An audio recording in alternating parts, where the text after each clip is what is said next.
Cuando estábamos hablando la última ocasión de cómo Jesús, nos va sanando, ¿no? De acuerdo al crecimiento espiritual que Él nos va proporcionando.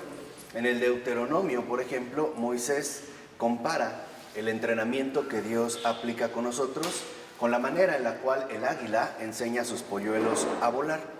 Por ejemplo, ya desde la antigüedad se consideraba que cuando el águila tenía polluelos, la propia madre los avienta del nido, no los arroja al vacío, porque es la única manera en la que pueden agitar las alas, ¿no? Irse como entrenando. Y justo antes, de estrellarse, llega la madre y los recoge. Entonces, a partir de aquí, precisamente, ¿no? Se extrae como una analogía extraordinaria y que consiste en la siguiente. Tal parece que Dios siempre nos está como empujando a hacer algo de lo cual no nos sentimos completamente incapaces. O sea, finalmente, en este entrenamiento espiritual que el Señor lleva a cabo o que el Señor emplea,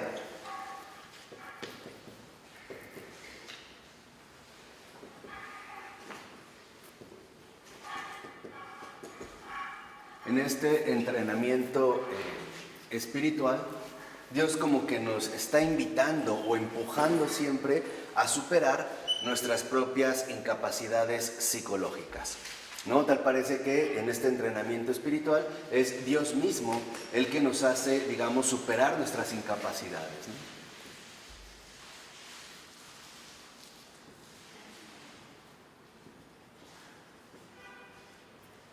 Y esto obviamente solo se puede hacer a través de las situaciones complicadas de la vida, ¿no? Entonces, precisamente al momento en el que el Señor empieza a aplicar más este entrenamiento, pareciera que nos desborda con sus exigencias, ¿no? Podríamos decir que también tiene que ver con las exigencias de la misión, ¿no?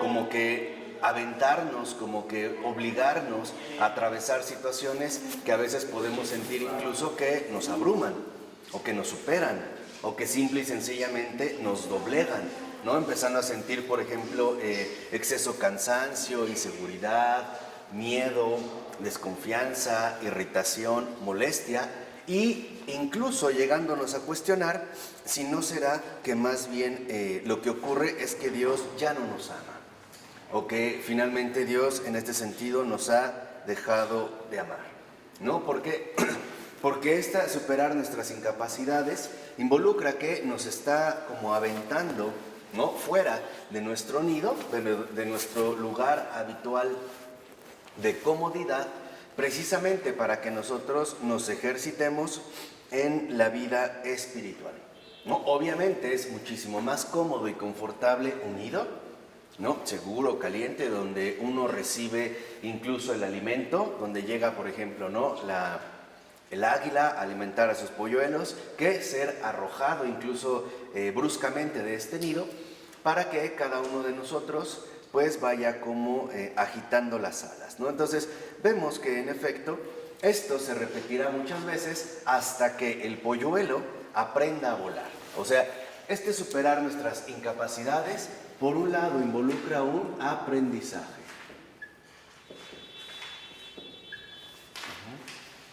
Y este aprendizaje nos va a costar bastante, dijimos, incluso cuestionándonos si es que Dios ya no nos ama, o si es que Dios más bien tal parece que se está incluso como ensañando con nosotros, ¿no? Como que no nos la pone fácil, ¿no? Pareciera que las exigencias son en este sentido cada vez mayores. Entonces vemos cómo en este entrenamiento espiritual que Dios mismo aplica en cada uno de nosotros, ¿no? Al superar nuestras incapacidades se da un aprendizaje, pero también conlleva un crecimiento.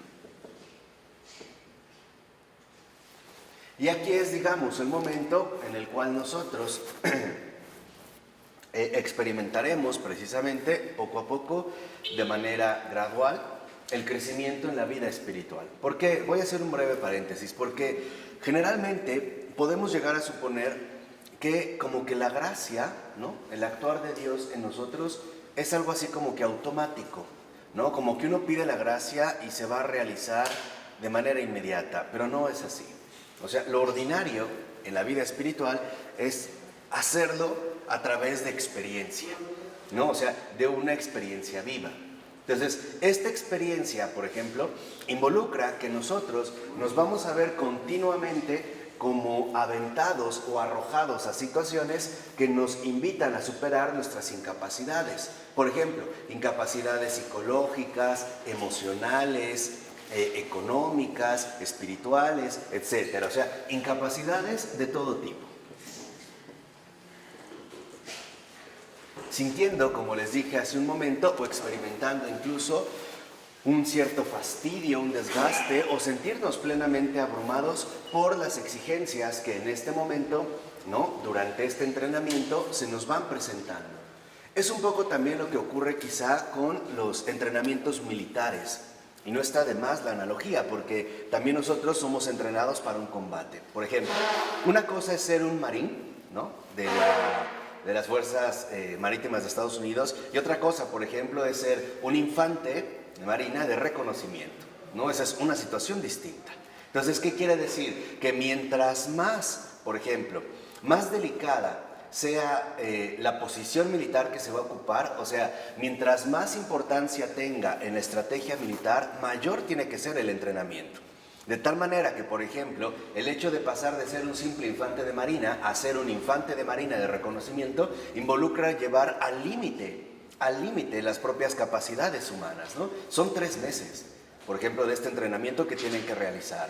Pero en estos 3 meses, no sé, de 100 que entran, acaban 20. Pero es porque estos 20 ya están plenamente capacitados para afrontar, digamos, las exigencias de la misión. Y esto es muy importante, o sea, en este aprendizaje, crecimiento, lo que nosotros adquirimos, en efecto, es experiencia. Esta experiencia, ¿no?, al momento no es nada grata de adquirir. Imagínense la angustia que puede llegar a experimentar el polluelo cuando es arrojado del nido, precisamente para que se vea como obligado a agitar las alas. De otra manera se quedaría pues entumecido, ¿no?, en este nido. Él tiene que emprender un vuelo. Entonces, en esta experiencia, lo mismo que las águilas, lo mismo que en el caso militar, ¿no?, es como una especie de experiencia al límite, ¿no? Una experiencia que en efecto nos lleva finalmente a un crecimiento que no es sencillo de adquirir y tampoco es agradable, por lo menos no al principio. Pero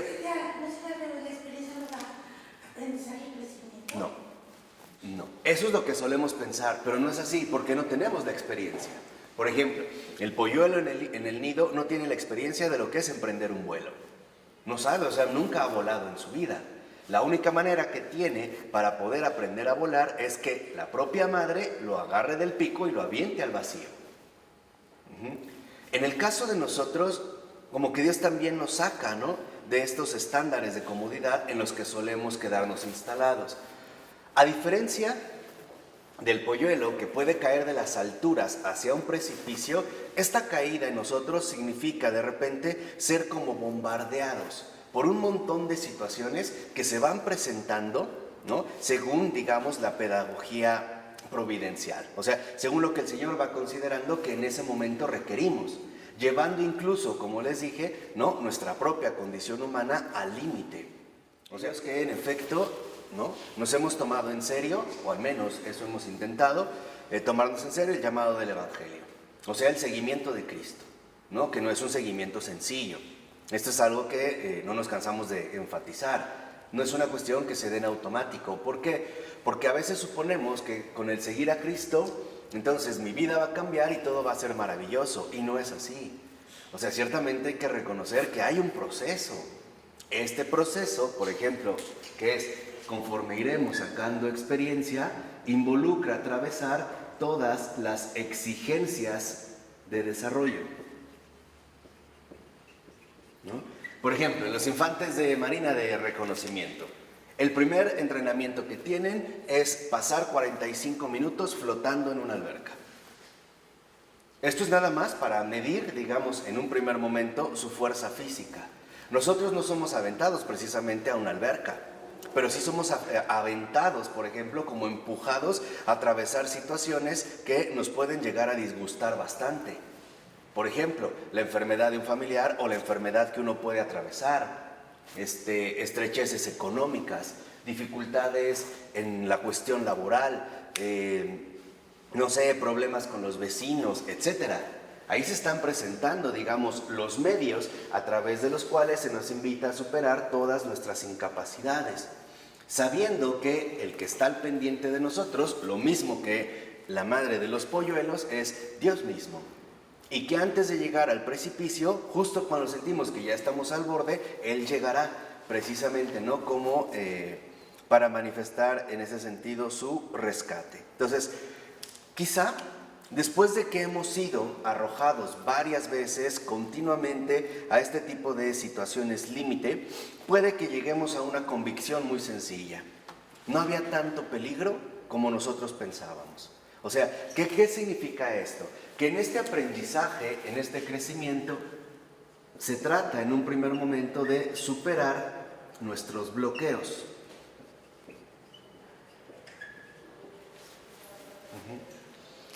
Por ejemplo, cuando uno de nosotros es invitado a asumir una tarea que definitivamente no le es familiar, nuestra primera inclinación es no puedo, ¿no? Decir no puedo o no estoy capacitado. O sea, finalmente aceptamos nuestras incapacidades y son válidas, o sea, son legítimas, ¿no? Lo hacemos a través, por ejemplo, de un reconocimiento. Pero al irlo afrontando casi a la fuerza, porque no nos queda de otro remedio más que asumir el embiste, ¿no? De las condiciones adversas que la vida nos va manifestando a través de este aprendizaje, quizá nos empecemos a dar cuenta que en realidad no es tan difícil asumirlo como lo había pensado al principio, ¿no? Un niño cuando no sabe nadar quizás se aterra ante el agua, pero muchas veces hay padres que los avientan, ¿no? Y el niño llora, pero después ya no se quiere salir del agua. O sea, no era tan grave quizá, aunque en ese momento para nosotros sí no sea sumamente complicado. ¿Por qué? Porque nuestra naturaleza humana, digamos que naturalmente, siempre como que, por usar un lenguaje taurino, siempre recula, ¿no? Se echa para atrás al momento de percibir o intuir ciertas dificultades. Y lo que más, digamos, provoca en el alma este retroceso es la misión de vida, o sea, el seguimiento de Cristo. Porque de una o de otra manera intuimos que no va a ser precisamente algo muy agradable, que no nos van a llevar en una cama de seda y lujosa, sino que tendremos que experimentar precisamente la crudeza de la vida humana en su realidad misma, ¿no? O sea, en su realidad, digamos, vital, sin tratar de enmascararla o sin tratar de disfrazarla o presentarnos simple y sencillamente una realidad completamente falseada. Aquí no. Entonces, si en estos momentos nosotros experimentamos la fuerza, ¿no?, de la adversidad, que es, digamos, las exigencias de desarrollo involucran a su vez la fuerza de la adversidad, ¿no?, o la fuerza de las adversidades, son como olas que golpean continuamente, ¿no?, nuestra alma. Se presenta una cosa y otra y otra y otra, y somos como embestidos por todos los frentes, así como estos marines, ¿no?, de reconocimiento. De repente tienen que llevar su mochila de 40 kilos, cargar otro muñeco de 40 y atravesar un campo sin máscara con gas lacrimógeno, y luego hay hoyo, y luego los ruidos. O sea, llegar incluso muchas veces a una situación límite. Acepto a Cristo, acepto todo lo que conlleva Cristo. O sea, porque a veces, y más hoy en día en nuestra sensibilidad contemporánea, solemos suponer que seguir a Cristo solo es resurrección, y olvidamos la cruz, y olvidamos que hay una secuencia clara. O sea, primero es la pasión, después vendrá la resurrección, pero no podemos invertir los términos, ¿no? O sea, cuando nosotros queremos como evitar la pasión para llegar a la resurrección, estamos falseando el seguimiento. O sea, no estamos siendo finalmente fieles al seguimiento del Señor, a quien supuestamente seguimos. Además, seamos muy honestos, el enviado no es mayor que quien lo envía. O sea, nosotros no podemos esperar una vida llena de dichas cuando nuestro propio comandante no la tuvo, ¿no? Y se supone que uno se está asemejando a él de una o de otra manera. Incluso tendremos que experimentar aquí en la tierra un montón de fracasos terrenales. Por ejemplo, Jesús no fue reconocido precisamente. También hemos experimentado la aparente ineficacia de la redención, ¿no? El hecho que a muchos escandaliza de que, bueno, Cristo sí murió, resucitó, ¿y de qué sirvió? ¿No? El mundo tal parece seguir igual. Pero nuestra paz y nuestra fuerza brota del ámbito de lo invisible, ¿no? Y ayer se nos dijo claramente, cuando sea elevado de la tierra, atraeré a todos hacia mí. ¿Esto qué significa? Que para el amor nada es imposible, ¿no? Y este es un punto crucial, a pesar de que nosotros, ¿no?, vayamos siempre como en sentido inverso. Y esto es algo que el Señor nos ha mostrado tanto en su propia persona como en la gente que lo rodeaba. Recuerden este pasaje donde Jesús primero empieza, ¿no?, a preguntar: ¿quién soy yo? ¿Quién dice la gente que soy yo? ¿No? ¿Y ustedes qué dicen? Y Pedro dice: tú eres el Hijo de Dios. Y Jesús lo felicita, le dice: esto no te lo ha revelado ningún hombre, ¿no? O sea, esto es algo que te lo ha revelado el Padre. O sea, esto es algo celestial, es una gracia. Pero en ese mismo pasaje adelantito, cuando ahora Jesús habla de la pasión, Pedro se echa para atrás, se lleva a Jesús y le dice: no, no permitas que eso pase, ¿cómo es posible que vas a sufrir tanto? ¿Qué vas a ser tan despreciado? Y Jesús lo reprende severamente, tan severamente que ni siquiera con un fariseo se expresó de esa manera, y le dice: apártate de mí, Satanás. ¿Por qué me detengo en este punto? Porque en efecto, el modo de razonar de Satanás es el modo de razonar del mundo. O sea, es el modo en el cual nosotros también habitamos. Porque en efecto estamos en el mundo y aprendemos un tipo de razonamiento, un tipo de hábito que generalmente podemos llamar mundano. ¿En qué consiste, digamos, el razonamiento o este modo de vivir mundano? En que nos limitamos a ciertas secuencias horizontales, o sea, a los acontecimientos que logramos ver en un plano paralelo, o sea, según lo que alcanzamos a percibir. Y esto nos lleva precisamente a privarnos de la dimensión de la vertical, o sea, de la intervención de lo invisible, de la presencia de Dios. Cuando Jesús, por ejemplo, reprende tan severamente a Pedro, es por una simple razón. Por eso le dice: apártate, Satanás. ¿Por qué? Porque por una razón muy sencilla y que espero que ya se la graben bien. Porque para Satanás, lo mismo que para el mundo, Dios no cuenta. Y esto es el modelo que sigue Pedro. O sea, no es que Pedro sea un satánico, es que ahí lo que está denunciando Jesús es este error, digamos, en la confirmación de la verdad. O sea, lo que le está diciendo Jesús, le está diciendo: apártate de mí, Satanás, es porque para Satanás, lo mismo que para cualquier gente mundana, Dios no cuenta. O sea, entiendan algo. Satanás no dice que Dios no existe. No, eso no es satánico, ¿eh? Eso es estúpido. O sea, eso es una estupidez barata de un ateísmo raro. No. Lo que dice Satanás es mucho más refinado. Lo que dice es: Dios existe, pero no es importante. Es incapaz. Es irrelevante, o sea, sí existe, pero no es relevante. O sea, podría quedar en segundo lugar, tercer lugar, cuarto lugar. O sea, no hay por qué tomarlo en cuenta. Es lo mismo que en este sentido, ¿no?, en su modo de razonar humano, Pedro está haciendo. O sea, Pedro lo que no ve, lo que ya no alcanza a ver ahí, y Jesús se lo acaba de decir, es que en esta situación concreta que Jesús está anunciando, digamos, el anuncio de la pasión, con todo el horror que conlleva, lo que Pedro pierde de vista es que es por el Padre. O sea, de que es algo en lo cual está involucrado precisamente el Padre. Esta es la vivencia de la fe, ¿no? Lo vemos en el caso de Jesús, ahora sí en su propia persona, cuando está en Getsemaní. Padre, de ser posible, haz que pase de mí este cáliz. O sea, ya el Padre le ha mostrado lo que va a ocurrir, ¿no? Y no solo físicamente, no solo temporalmente, le ha mostrado también todas las burlas, todo el desprecio, todas, digamos, las ofensas que va a recibir hasta el fin del mundo. O sea, no solo le está hablando de que, mira, te van a crucificar.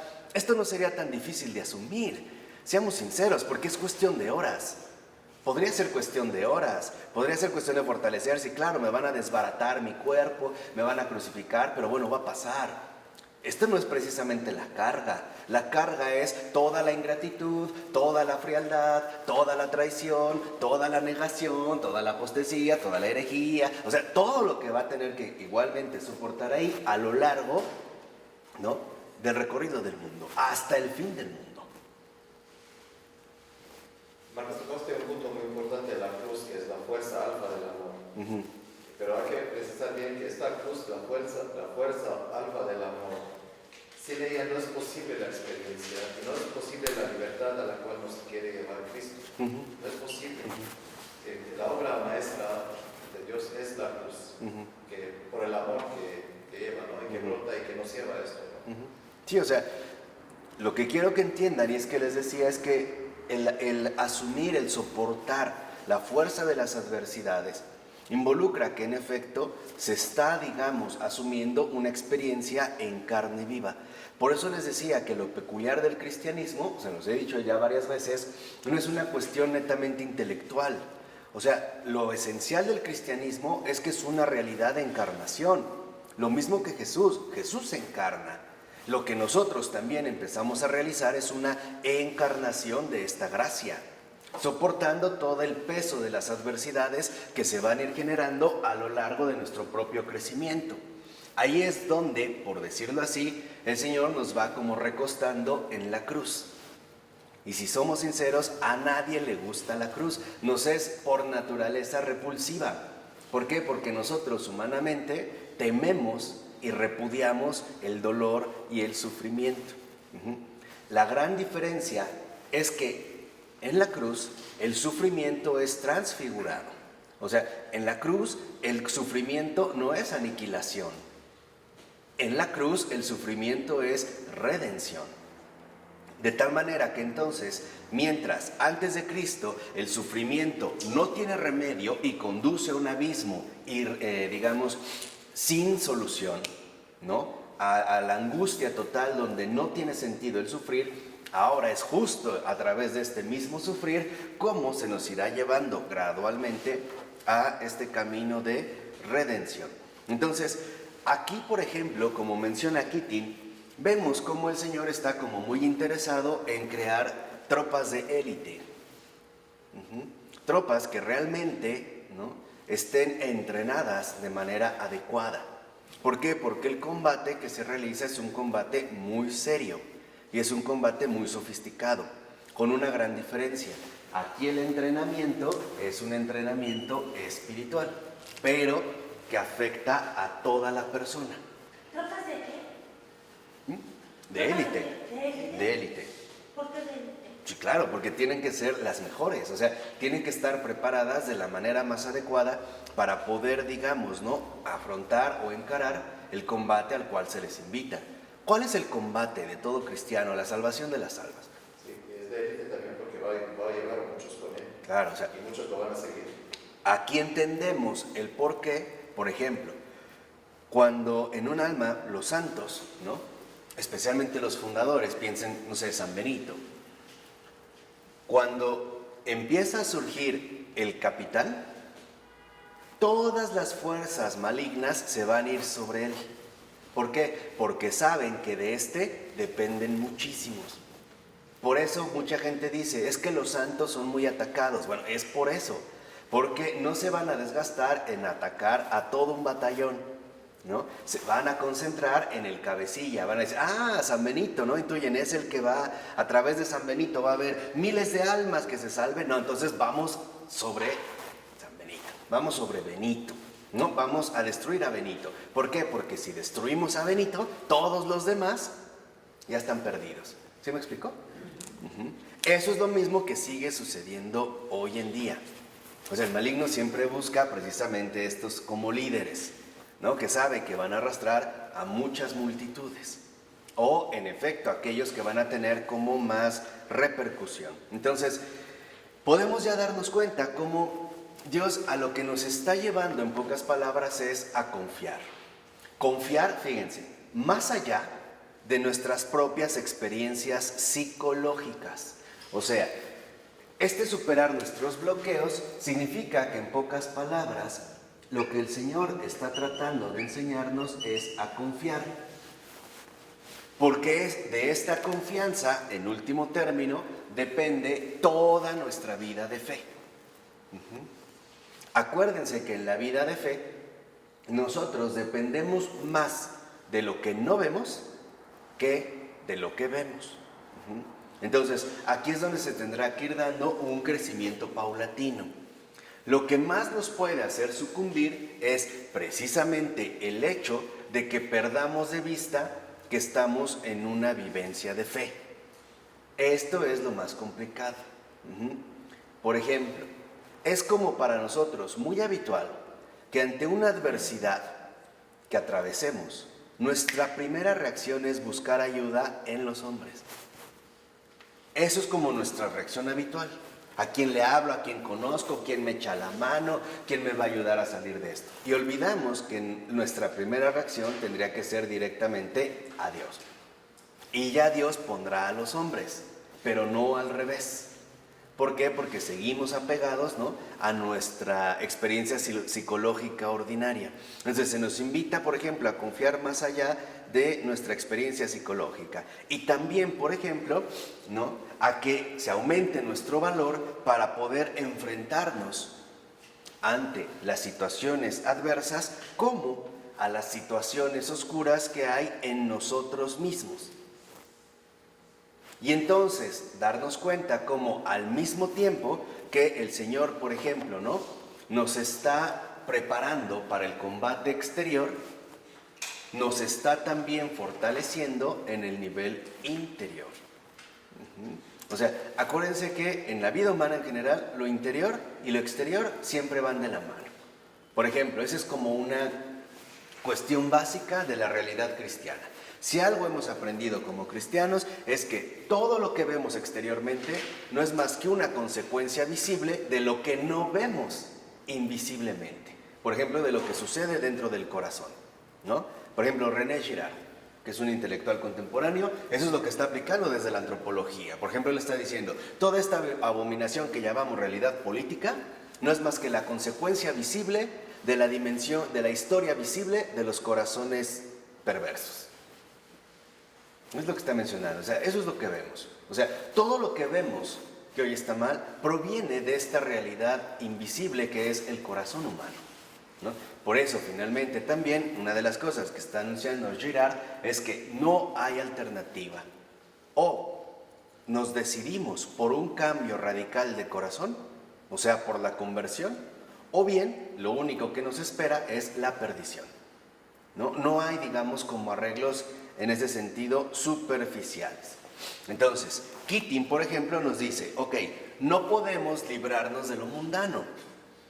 Eso sería una especie de fantasía. ¿Por qué? Porque no somos del orden angélico. Seguimos siendo hombres que viven en el mundo. Bueno, no podemos librarnos de lo mundano que hay en nuestro interior, pero lo que sí podemos hacer son dos cosas. Primero, reconocerlo. Y segundo, encararlo. De tal manera que entonces, si bien es cierto que nunca dejaremos de ser completamente mundanos mientras estamos en esta tierra, lo que sí podemos hacer es reconocer estos aspectos mundanos y buscar a lo largo de nuestra vida una superación constante. Esto sí, o sea, esta es como la tarea normal, ordinaria, en la cual nosotros sí podemos participar, ¿no? Y en síntesis, como dice hacia el final del capítulo 2, dice Keating, la invitación entonces que recibimos de Dios es simple. Entonces aquí, perdón, aquí lo importante es la actitud. Claro, o sea, la disponibilidad, ¿no? La apertura que estamos dispuestos a realizar. Aquí es cuando a veces sí dan ganas como de rajarse. Y es normal, o sea, dan ganas como de, pues, retirarse, ¿no? Lo vimos también con Jesús. ¿Cuántas veces cuando anuncia cosas que no les son agradables a los demás, lo dejan? ¿No? Y los apóstoles lo piensan. Tan es así que lo mira y les dice que ustedes también se van a ir, ¿no? Ustedes también me van a dejar. O sea, hay que entender, digamos, estas exigencias concretas. Entonces, la invitación que Dios nos muestra es muy sencilla. Que le permitamos, a través de la oración centrante, ¿no?, que ya explicamos, cambiar nuestras motivaciones egoístas. ¿Para qué? Para convertirlas en amor divino. O sea, digamos, a lo que se nos invita precisamente es a permitir que Dios vaya cambiando nuestras motivaciones egoístas, ¿no?, que vaya, digamos, arrancando de nosotros el falso yo, para ser partícipes del amor divino. Y esto es algo que debemos, digamos, ir como adquiriendo de manera gradual. Hoy en día, una de las cosas que se nos complica es que somos una cultura de lo inmediato, de lo express, por así decirlo, ¿no? Queremos que todo sea rápido. Por ejemplo, si antes se podían tardar 300, 400 años en construir una catedral, hoy en día vemos cómo se puede, ¿no?, levantar un edificio en cuestión de meses. Si antes era importante, no sé, horas para cocinar, ahora se puede hacer en minutos, incluso en segundos. Pero recordemos que el tiempo de Dios es lento. Esto nos cuesta mucho trabajo de entender debido a nuestra cultura actual. Pero el tiempo de Dios es lento. Es un tiempo, vamos a decirlo así, gradual. Gradual. Por ejemplo, más o menos, los que han alcanzado, digamos, una adecuada formación espiritual, y si se les pregunta, veremos que para haberla alcanzado pasaron años. O sea, no fue algo que se consiguió de la noche a la mañana, porque no somos champiñones, que si pueden crecer, basta con una buena lluvia, al otro día ya hay. No, aquí no. Involucra un esfuerzo continuo que va a llevar tiempo. Entonces, literalmente, nosotros solo podemos confiar a través, por decirlo así, de la experiencia radical del tiempo. Y esto sí es muy importante que no lo pierdan de vista. Solo podemos confiar a través de la experiencia radical del tiempo y su respectiva lentitud, su respectivo transcurrir gradual, es decir, poco a poco. A veces nosotros quisiéramos que las cosas se dieran de manera inmediata. No es así. Por lo ordinario no es así, y menos en la vida espiritual. Pero sí podemos al menos tener una convicción. Los avances alcanzados en la vida espiritual son irreversibles. Eso sí. O sea, me puede llevar 10 años alcanzar una certeza clara. Pero una vez que se ha dado este paso, ya se adquirió de una vez y para siempre. Ya no es, digamos, como una especie de inseguridad dada. ¿Por qué? Porque ahora la cuestión está brotando desde lo más profundo de nosotros. O sea, ya no brota de nuestras motivaciones egoístas, sino que ahora brota del amor divino. O sea, de la conversión, de esta transformación que gradualmente el Señor va llevando en cada uno de nosotros. ¿Y dónde vamos a ver los resultados alcanzados? Pues en las mismas adversidades que se nos van a presentar. ¿Por qué? Porque ahí vamos a evaluar qué actitud estamos asumiendo ante este tipo particular de adversidades. Por ejemplo, puede ser que antes de tener un crecimiento espiritual, yo reaccionaba de una manera enfurecida. Ahora me molesto, pero ya no llego a este límite. Ya algo va rebajando. Quizá llegue el momento en el que yo pueda reaccionar con serenidad, o sea, sin llegar a perder la paz. Pueden haber recaídas, pero los avances que espiritualmente conseguimos son avances definitivos. Porque de hecho estos avances son las piedras invisibles con las que se configura la iglesia. Esta es la construcción de la iglesia. Por eso es que, como el mismo Señor nos dijo, las fuerzas del infierno no prevalecen sobre ella, porque no son piedras puestas por los esfuerzos humanos, sino piedras invencibles que la gracia ha colocado a partir de corazones sencillos y dóciles. ¿Ok? Esto es muy impactante lo que acabas de decir. Sí, o sea, tenemos que quitarnos ya la falsa idea del heroísmo humano. Eso es pagano. O sea, la diferencia central entre el cristianismo y el paganismo es muy sencilla. Para el pagano, todo dependía, en último término, de lo que el hombre es capaz de alcanzar. Para el cristiano es justo lo contrario. Todo depende, en último término, de lo que el hombre está dispuesto a recibir. ¿Para qué? Para que los alcances no sean los alcances humanos, sino los alcances que Dios quiere instaurar en la tierra. Esto lo vemos claramente cuando, por ejemplo, el Señor dice, ve y vende todo lo que tienes. O sea, eso no es un alcance humano. Porque nosotros siempre buscamos tener un colchón, un respaldo, ¿no? Una cierta área de confort. O sea, una persona estará dispuesta a dar mucho, darlo todo, quién sabe. Por muy caritativo que sea, o sea, hay que reconocerlo sinceramente, porque esos alcances no son humanos, esos son alcances de Dios. O sea, aquí lo que vemos es que, en efecto, tenemos que entender cómo entre el tiempo y la gracia hay una dinámica de interacción. Ahí es donde se irá viviendo precisamente paso a paso el crecimiento espiritual al que el Señor en este sentido nos va llamando. Pero también el alcance cristiano es después de nuestra muerte. Sí, o sea, llega mucho más. Claro. Empieza patológicamente. Y después ya no tiene límite. Ya va sin límite. Claro, ahí es donde vemos, por ejemplo, Y la relación entre tiempo y gracia. sí, o sea, la gracia irá interviniendo en nuestra realidad humanamente concreta, situacional, o sea, lo irá haciendo a través, por ejemplo, de condiciones de adversidad que nos invitan, por decirlo así, a lograr que el Señor nos vaya mostrando de lo que Él es capaz. O sea, ir experimentando como su intervención. Muchas veces será de manera insensible. O sea, a veces en la vida espiritual tenemos la impresión de que no avanzamos, quizá más bien de que estamos retrocediendo. Y es cierto, o sea, es cierto, pero ¿en qué sentido? Es cierto que estamos retrocediendo en el sentido de lo egoísta.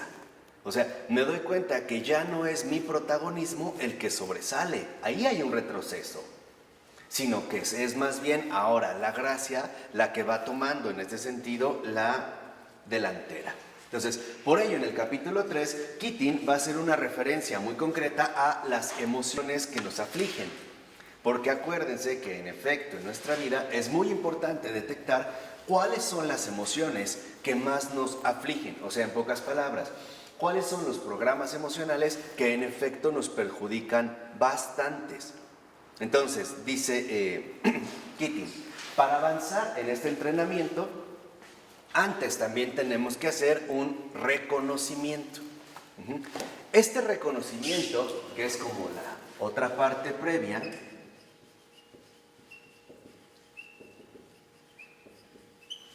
este reconocimiento involucra hacer una verdadera indagación en mi persona.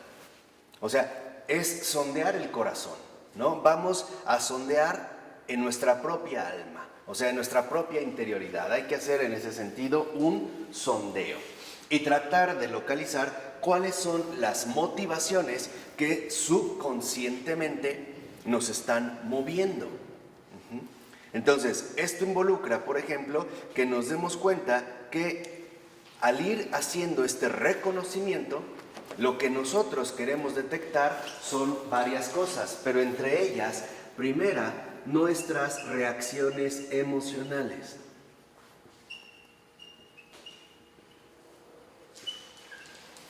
Eso sería como lo primero. O sea, vamos a tratar de reconocer cuáles son nuestras reacciones emocionales en la vida misma. O sea, cuáles son, por ejemplo, las reacciones que en ciertas adversidades, sobre todo cuando se experimenta el rigor, ¿no?, de las pruebas que conlleva la misión o para el crecimiento de la misión, cuáles son precisamente las reacciones emocionales que más van dominando. Pueden ser varias, pero sí se pueden más o menos detectar como en grandes grupos, ¿no? Por ejemplo, reacciones emocionales de tristeza, que sería como el desánimo, el desaliento, el sentirse decaído, abatido, etc. O reacciones emocionales de ira, por ejemplo, el enojo, ¿no?, el fastidio, la molestia, etcétera, etcétera. ¿no? O sea, iríamos viendo, digamos, sobre cuáles son las que van en ese sentido como destacando. Entonces va a decir, ¿por qué? Porque Keating dice que nuestras emociones son, digamos, los registros fidedignos de lo que realmente sucede dentro de nosotros. Otra vez aparece la relación fundamental entre lo visible y lo ¿qué? Y lo invisible. O sea, nuestras reacciones emocionales lo que hacen es manifestar visiblemente lo que de manera invisible hay en el interior mismo de cada uno de nosotros. Y por lo tanto, aquí es, digamos, como aparecen como las claves principales para detectar nuestras propias programaciones subconscientes, que es lo que en algún momento yo les había mencionado. Por ejemplo, pedí que me hicieran el desayuno a las 7, no está preparado, ya exploté. Eso quiere decir que entonces yo estoy ya habituado a vivir de esta manera. Esa es mi programación habitual. O quedó mi hijo en llamarme a las 7. Son 7:15, no me ha hablado, ya estoy como loca, desesperada. Eso es lo que hay en mí. O sea, esto es, digamos, lo que se estaría precisamente manifestando en mi interior. Y esto se pone al descubierto a través de las reacciones emocionales. Entonces, estas reacciones emocionales son claves de comprensión.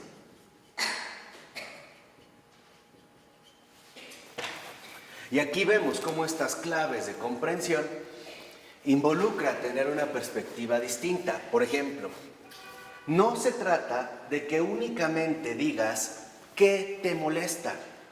No es esto, o sea, no es una cuestión del qué. ¿Qué te molesta? Que el desayuno no esté hecho. No es el qué te molesta, es por qué te pones así. Independientemente de la situación. ¿Por qué te pones así? O sea, no es una cuestión del qué, es una cuestión del por qué. ¿Por qué reaccionas así? ¿Por qué te alteras así? ¿Por qué te entristeces de esta manera? ¿Por qué? O sea, aquí se trata que estas claves de comprensión nos lleven a plantearnos con sinceridad la pregunta del ¿por qué? O sea, ¿por qué me pongo así? ¿Qué me lleva a reaccionar o a activarme de esta manera? Y aquí es cuando iremos entendiendo las secuencias vivenciales que nos han traído a este punto presente. Por eso, cuando vimos a Taylor, vimos cómo era muy importante para entender también la dinámica espiritual de la vida. Acuérdense que para Charles Taylor, la identidad es un recorrido, no es una definición, es un recorrido. Y para entender quién soy, debo primero saber cómo llegué hasta aquí, o sea, de dónde vengo. Y al mismo tiempo, tener en cuenta hacia dónde me dirijo, ¿no? De seguir este recorrido. O sea, es toda una narrativa, por mencionarlo de esta manera. Estas son las bases fundamentales de la comprensión cristiana. O sea, lo primero no es que digas, es que me enoja que haya tráfico. No, es ¿por qué te enojas? Porque da lo mismo que haya tráfico, que haya calor, porque terminarás enojándote por todo y por nada. Porque en este caso, la situación conflictiva, el conflicto, lo crítico, la crisis, está en ti, no en lo demás. Los demás no son, o las situaciones que se presentan, ya sean en circunstancias o en personas, no son más que, digamos, los pretextos para sacar todo tu desorden interior. ¿Sí me explico? O sea, aquí es cuando yo ya les había mencionado en algún momento que ya nos tiene que quedar muy claro la responsabilidad espiritual, o sea, la madurez. ¿Cuándo uno es maduro espiritualmente? Cuando la atención ya no está dirigida a los demás, buscando culpas o culpables. No, la madurez espiritual comienza cuando nosotros ahora somos responsables de nuestra propia interioridad. Por ejemplo, se presenta una circunstancia que me puede molestar, pero con madurez espiritual Me voy a concentrar ante todo en el por qué estoy molesto yo. ¿Por qué, digamos, yo me he puesto así? Vuelve, ¿no?, a aparecer la cuestión del por qué. Hacia... Cuando somos maduros, somos responsables de nuestro qué, de nuestra interioridad. Claro. O sea, nosotros estamos llamados a responder de nuestra interioridad. Esto lo vemos, por ejemplo, cuando Jesús dice: al que te golpee la mejilla izquierda, ponle también la derecha. O sea, no reacciones de la misma manera, ¿no? No es esto. O sea, ¿cuál es, digamos, tu postura central? O sea, ¿en qué estás tú colocado? ¿Cuál es tu fundamento de vida? Eso es en lo que tenemos que ir indagando, o sea, ¿cuáles son realmente los fundamentos en los cuales nosotros hemos edificado nuestra propia existencia? ¿Cuáles son estos fundamentos? Y estos fundamentos, en gran medida, sí son fundamentos egoístas. Por eso Keating menciona un ejemplo muy llamativo, y es el siguiente. Dice: hay en cierta zona de África una forma muy peculiar de cazar los monos que perjudican las plantaciones de banano. O sea, en ciertas zonas de África hay monos que, digamos, afectan la plantación de los bananos, ¿no? De las bananas, de los plátanos. O ananá, creo que le dicen en esta parte de Sudamérica, ¿no? O sea, ok. ¿Cómo los cazan? Fíjense. Toman un coco, lo parten, le sacan todo y le ponen en medio un dulce que para el mono es irresistible. Entonces le hacen como un hoyo arriba y el coco lo pegan al piso fuertemente y lo dejan. Entonces cuando baja el mono, detecta el olor del dulce, se va sobre el dulce. Para sacarlo tiene que meter ¿qué? La mano, pero únicamente entra la mano si el mono la estira. Entonces el mono estira la mano, agarra el dulce, pero una vez que lo agarra, él mismo hace un ¿qué? Un bloqueo. Él mismo. ¿Podría zafarse? Sí. Pero para zafarse tiene que... Pero no lo suelta. No lo suelta. Es curioso, ¿no? No lo suelta. Y entra en terror porque ve que ya los cazadores se acercan, saben que lo van a matar y no lo suelta. Grita y hace berrinche y todo, pero no lo suelta. Ahora, podemos decir, ¿quién realmente se puso la trampa? Él mismo, por aferrarse. Entonces dice Keating, nosotros en este sentido, tal parece que actuamos de la misma manera. Por ejemplo, ¿no? Dice, bueno, al mono llegan los cazadores, lo matan y se lo comen, ¿no? Lo asan y se lo comen.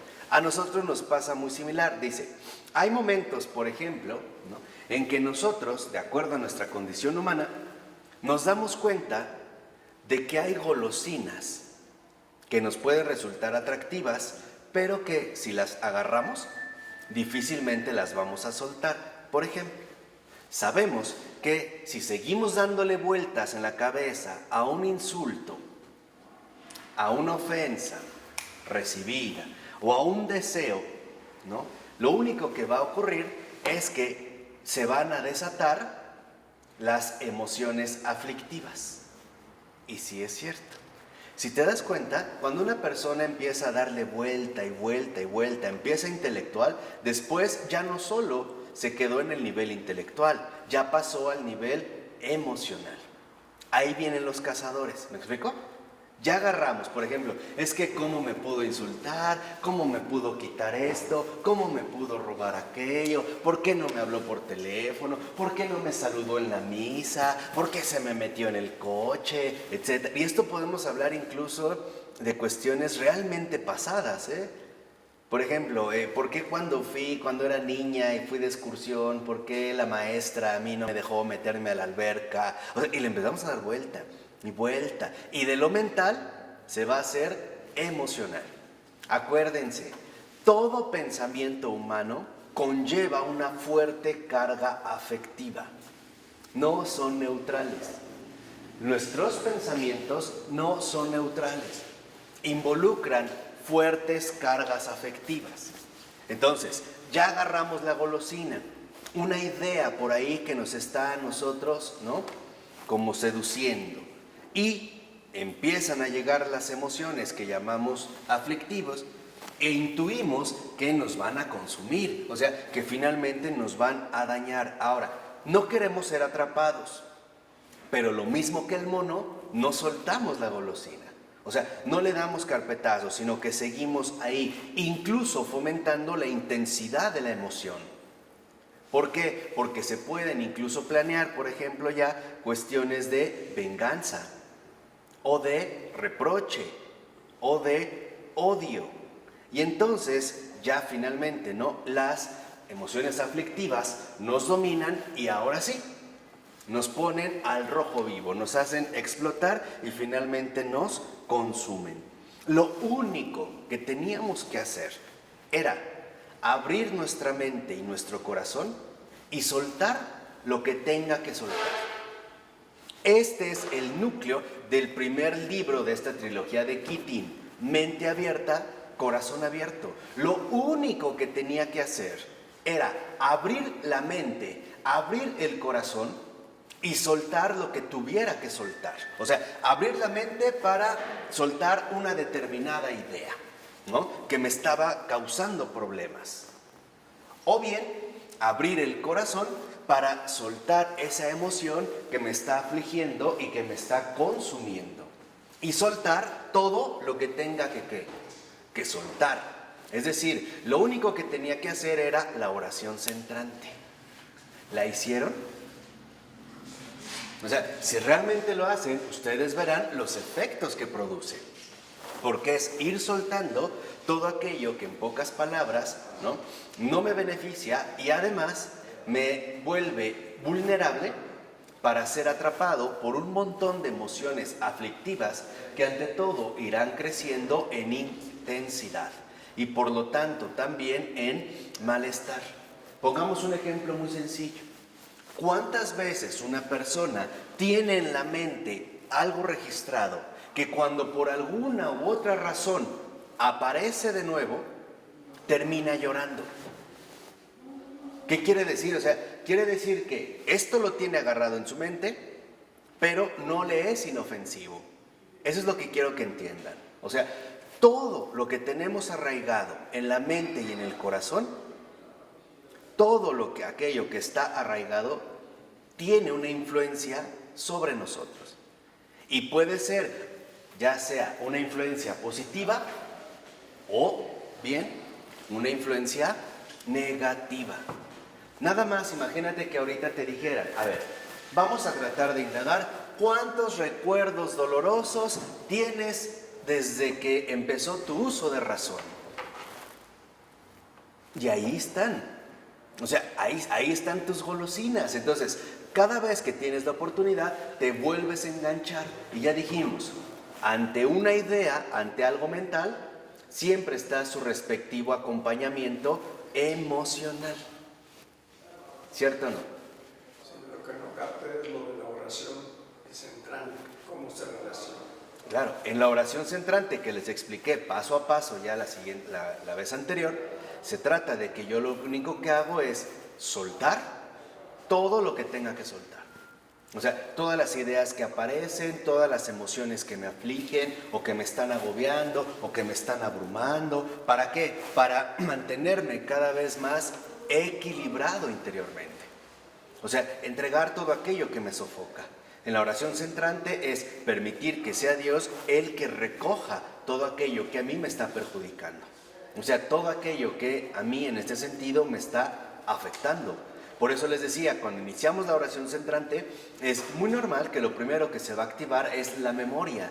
Y es probable que tengamos recuerdos de cosas que ya supuestamente habíamos olvidado, pero que en nosotros causó un determinado impacto. ¿Por qué? Porque somos seres muy sensibles. Lo vimos desde que dijimos, ¿no? Desde que éramos niños. Esto nos recuerda que ser niño es ser frágil. ¿Por qué? Porque se tiene una confianza plena en nosotros, sabiendo que, se supone, estamos llamados a recibir lo mejor de los demás, ¿no? Cuidado, aceptación, cobijo, una auténtica acogida, alimento, vestido, educación, etc. Eso es, digamos, sería como parte del proyecto original. De este proyecto original. Ahora, Todo esto se ha quedado impreso en nuestra propia carne. ¿Se acuerdan cuando empezamos este curso? Les dije, no está al nivel intelectual, está al nivel vivencial. Al grado que ya Carl Gustav Jung, ¿no?, había dicho algo extraordinario, y era, cuando dio inicio el uso de razón, todo era ya muy complicado. Y sí es cierto, porque en esos 1 año, 2 años, 3 años ya de vida, ya teníamos un montón de experiencias vividas en carne propia, que no son precisamente intelectuales. Entonces, en la oración centrante, lo que hago es desintoxicarme de todo esto, ya sea mental o emocional, que no me permite finalmente crecer de manera adecuada. Por eso hay gente que durante la oración centrante puede tener también reacciones físicas muy concretas, porque como personas, lo espiritual, lo emocional, lo intelectual, lo corporal van unidas, están vinculadas. Por ejemplo, cuando tú tienes una verdadera preocupación emocional, ¿se nota incluso físicamente o no? Sí.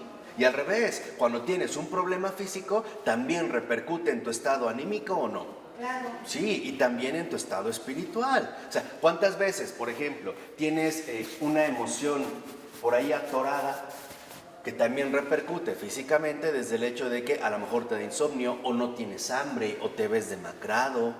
Y espiritualmente también, no tienes como mucho fervor, ¿no?, para estar ahí como extasiado en las cuestiones religiosas. O sea, es parte de nuestra realidad, no la podemos en este sentido omitir. Por eso hay personas que incluso al realizar la oración centrante puede ser que empiezan a temblar, les vienen como accesos de tos, se bañan en sudor, tienen ganas de vomitar, y es absolutamente ¿qué? Normal, porque es una descarga. ¿Cuántas personas ante una impresión fuerte también tienen una repercusión física? Vómito, un desmayo. Eso es físico, no es mental. No es que se les fue la mente y su cuerpo quedó listo, no. También les impactó corporalmente. O cuántas veces a través de un susto, un enojo, no repercute digestivamente a través, por ejemplo, de una diarrea. ¿Cuántas veces a través de un coraje no repercute a través de la amargura de la boca? O de la injusticia o del coraje, y no sentimos, literalmente probamos esa amargura. O sea, estamos finalmente, ¿no?, vinculados como un todo al que llamamos persona. Entonces, la oración centrante es como abrir la llave para poder liberarnos de todo aquello que nos está oprimiendo. Yo me perdí la oración centrante seguramente. ¿Podría repetir cuál es la mecánica de la oración centrante? Bueno, la mecánica de la oración centrante es muy sencilla. Dijimos, de 15 a 20 minutos diarios, como una caminata de relajación, agarrar o escoger un lugar que para mí me es cómodo, donde yo puedo estar o parado o sentado. No acostado, porque cuando nos acostamos, y creo que todos lo hemos experimentado, el cuerpo se vuelve muy exigente, ¿no? O sea, cuando ya nos acostamos, por eso nos acostamos y nos volteamos, y la almohada, y da comezón, y giras y volteas, porque es el momento en el que el cuerpo dice, ahora me toca a mí. ¿Me explicó? Entonces, por eso no acostados, parados o sentados. Entonces, lo único que haces es cerrar tus ojos, hacer la señal de la cruz, ¿no?, persignarte, ¿no?, hacer la señal de la cruz, y una vez que has hecho la señal de la cruz, vas a tomar como guía y base una palabra sagrada extraída de la Escritura. Puede ser Jesús, Padre, María, Belén, cielo, sí, Nazaret, Abba, etcétera, etcétera, etcétera. Una palabra sagrada.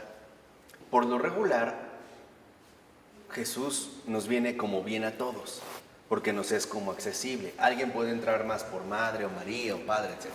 Bueno, lo que vas a hacer es que sin mover la boca, sin que sea vocal, todo interiormente desde el corazón, te persignas, cierras tus ojos y vas a repetir esta palabra sagrada. Por ejemplo, Jesús. Jesús. Y te vas a concentrar en esta palabra como si fuera un tanque de oxígeno que te va a permitir literalmente ir descendiendo a tu propia interioridad. Ir entrando, por decirlo así, a las cavernas de tu propia alma. Fíjense, sigamos esta imagen de la caverna, que no es precisamente la caverna platónica, ¿no? Que es quizá de las más famosas. No, vas entrando. Obviamente, como en toda caverna, cuando entras y alumbras, de repente, ¡pam!, vuelan murciélagos, que estaban muy quietecitos, a oscuras, porque nadie los molestaba. Cuando vas descendiendo, siguiendo a Jesús, se empiezan a despertar todas las alimañas animales que hay ahí, por ejemplo los murciélagos, y estos murciélagos no son más que recuerdos. Lo primero por lo regular que se despierta es la memoria.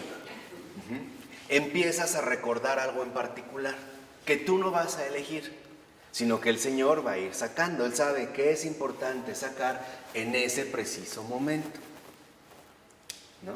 Entonces, cuando esto aparece, puede ser una imagen, puede ser una emoción, puede ser una sensación, puede ser un diálogo reprimido, o más bien un discurso reprimido, un reproche, una inquietud, una duda, de todo tipo.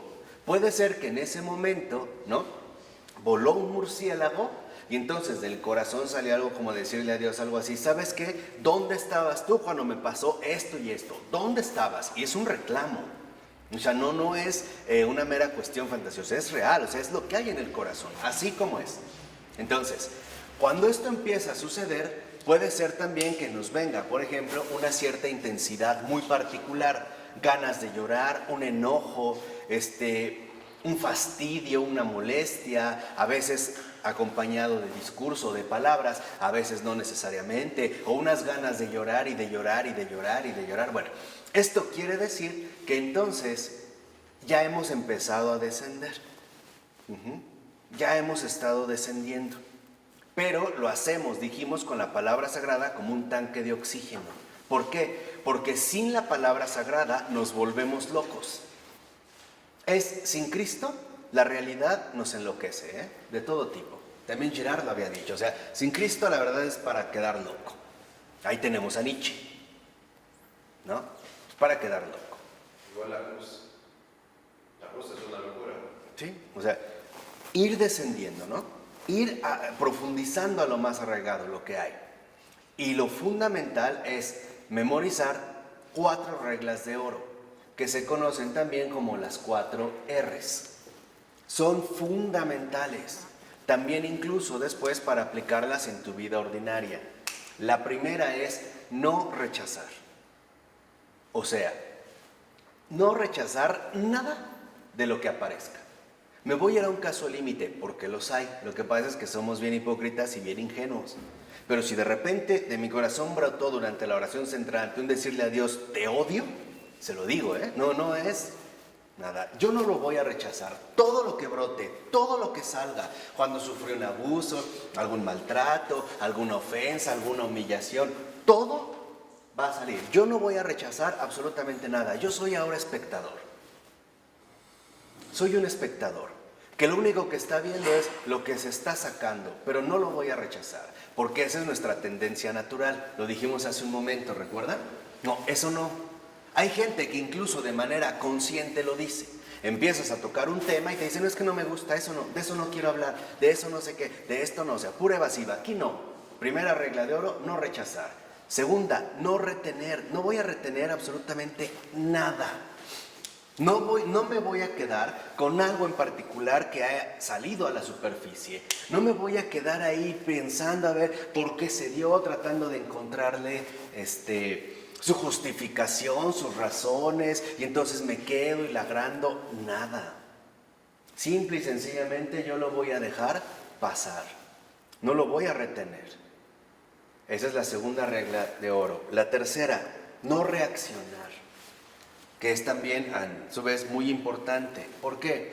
No reaccionar significa que no voy a emitir juicios personales. Por ejemplo, ay, qué bárbaro, qué malo, cómo me pasó esto, o cómo fue posible, pobre de mí. O sea, no me voy a victimizar, no voy a reaccionar. Ni para bien, ni para mal. Simplemente yo soy un espectador de todo lo que se está emergiendo, toda esa pus, todas estas cuestiones que en efecto están ahí arraigadas en lo más íntimo de mi corazón. Y cuando ya pasó la intensidad, porque aquí se mide por intensidad, no por tiempo. Por ejemplo, cuando a nosotros nos viene un enojo, percibimos la intensidad, no la duración, ¿no? Y sentimos cuando se va calmando, cuando ya se va relajando, entonces viene la cuarta regla de oro: retornar a la palabra sagrada. Ustedes lo van a experimentar, porque es experiencia de vida. O sea, ustedes van a experimentar cómo en efecto esa intensidad se borró. Entonces, cuando ya perdió fuerza esta emoción, regresamos a nuestra palabra sagrada, por ejemplo, Jesús, y seguimos. Y seguimos. Al principio, lo más probable es que haya como mucha intensidad, porque es la parte gruesa, ¿no?, que hay que atravesar. Lo importante de la oración centrante no es esto, porque puede ser que nos confundamos y creamos que es como porque es más llamativo. No. Lo fundamental de la oración centrante es alcanzar una verdadera paz profunda. Esa es la verdadera meta de la oración centrante. Una verdadera paz profunda. ¿Por qué? Porque esta paz profunda no es otra más que la presencia de Dios en mi corazón, en mi vida. Y para que Dios pueda emerger, necesitamos quitar todo aquello que le impide salir. Todas estas cargas emocionales o aflictivas que hemos venido arrastrando a lo largo de toda una vida. Y el Señor sabrá que es importante ir sacando en ese momento en particular. Y ya, 15, 20 minutos y listo. Las primeras veces es probable que terminen como cansados. Está bien. Es probable que estén como irritados. Está bien. Porque es la manera en la cual se está desmantelando el falso yo. Y todo lo que ha salido en la oración centrante ya pierde fuerza sobre nosotros. ¿Por qué? Porque se le ha entregado al Señor. Pierde fuerza. Y después empezaremos a experimentar alivios. Pero lo importante no es lo que sentimos o no sentimos. Lo importante más bien es estar más allá de nuestros propios condicionamientos, tanto psicológicos como emocionalmente habituales. La oración centrante es descanso, es descansar. Es alcanzar un verdadero descanso profundo. Al principio, por ejemplo, a mí me ocurrió que puede tener la sensación de que uno no pisa suelo, como estar en arenas movedizas donde uno no llega. Bueno, no te inquietes, acuérdate, no rechazar, no retener, no reaccionar. Retornar a la palabra que sagrada. Esa es tu primer fase de reconocimiento. Cuando ya diste este primer paso, el Señor da el otro paso. ¿Sí me explicó? Es coordinado, es mutuo. Entonces, cuando ya llevas esta oración centrante, que es la base de tu vida, es tener una vida de oración, por lo menos así, por lo menos ya como contemplación. Después, entonces, ahora sí, cuando tú ya hayas alcanzado un cierto avance, podrás incluir en tu oración a quien tú quieras y verás grandes milagros. Y esa es la promesa del Señor. Ahí donde haya dos o más y se pongan de acuerdo y le pidan algo al Padre, en oración, en espíritu y en verdad, les será ¿qué? Concedido. Ahí lo experimentarás, pero eso es después. Eso es nada más, te lo digo como una motivación extra, un plus, pero no es lo importante. Lo importante es que tú finalmente recuperes tu comunión con Dios. Eso es lo importante. Es como decías que cuando ya hayas alcanzado esta interioridad, esta paz, esta serenidad, ahora sí, al iniciar la oración, lo único que haces es: Señor, quiero orar por fulano, quiero orar por sutano, por esta necesidad, por esta cuestión. Igual, Jesús, y te vas. y lo pones. Estos son los verdaderos adoradores en espíritu y en verdad. Este es, digamos, el núcleo central de esta oración. Entonces, es muy importante que para ti la oración sea más importante que comer. Sin oración no hay nada, Nada, pero nada. Y si hay algo, va a estar muy mal, muy revuelto. O sea, no hay nada. Por eso mejor nada. Porque si hay algo y sin oración va a estar muy mal. Mejor nada, ¿no? Para que no se complique la cosa. Entonces, esto es importante, ¿no? Tomárselo en serio porque es la manera en la cual también vamos a permitir que el Señor se manifieste en nuestras vidas concretamente. Y lo mismo en la dinámica. No importa tanto lo que yo siento en ese momento de la oración o no siento. A veces me dicen, oye, es que no sentí nada. Perfecto. Porque entonces quiere decir que ya estás mucho más limpio. ¿Me explico? Lo importante no es lo que ocurre ahí. Lo importante es los efectos posteriores que empezaremos a experimentar. Esto sí. O sea, el cambio finalmente en mis reacciones emocionales, aplicando incluso ya a nivel consciente las mismas reglas. Por ejemplo, si de repente siento una enorme tristeza, pues no la voy a rechazar. Ahí está, tengo motivos o no. ¿Tengo razones? Sí, no la voy a rechazar, pero no la voy a retener. O sea, no me voy a quedar ahí todo el tiempo hundido yéndome otra vez al abismo, de donde el Señor me ha rescatado. No lo voy a retener. Y no voy a reaccionar, o sea, no voy a decir, ay, recaí nuevamente otra vez, no sirvo para nada. No, eso no me interesa, las voy a aplicar de la misma manera. Y ahí voy a retornar a mi palabra, Jesús o María o Nazaret o qué sé yo, sí, amén, fiat, la que quieras. Pero eso sí, solo una palabra. Nada de que Dios omnipotente que estás en los cielos esplendorosos, de fulgor extraordinario, nada. Una palabra, una puede ser sí. Esta dijiste es interna, o sea, con la mente. Con el corazón. Vocal. Desde el centro de tu ser. No vocal. No vocal. ¿Y que puede ser siempre la misma o diferente? No, cada la misma. oración? La misma. La misma. Cada vez que lo hagamos. A menos que en algún momento, ya en un cierto avance, tú sientas como una necesidad, ahora sí, de partir de otra invocación, de otra presencia. Detalles prácticos muy importantes. Si lo haces sentado y de repente notas que corporalmente te estás incomodando, por ejemplo, se te están durmiendo las piernas o los pies, párate, para que no te distraigas sobre las exigencias corporales. Y al revés, ya estás parado, sigues en tu oración y de repente sientes que ya te empiezan como a hormiguear las piernas, siéntate, para que no te distraigan. No evalúes. A veces es común que entras a hacer la oración centrante y de repente, ¡pum!, te quedaste dormido. Y despiertas y dices, no, pero qué idiota, no hice nada. No, a lo mejor es lo que el Señor te quería dar en ese momento. Descanso, que durmieras. Era la parte que, por ejemplo, en ese momento Él te quería ofrecer. Y también para que no tengas agobio en el corazón.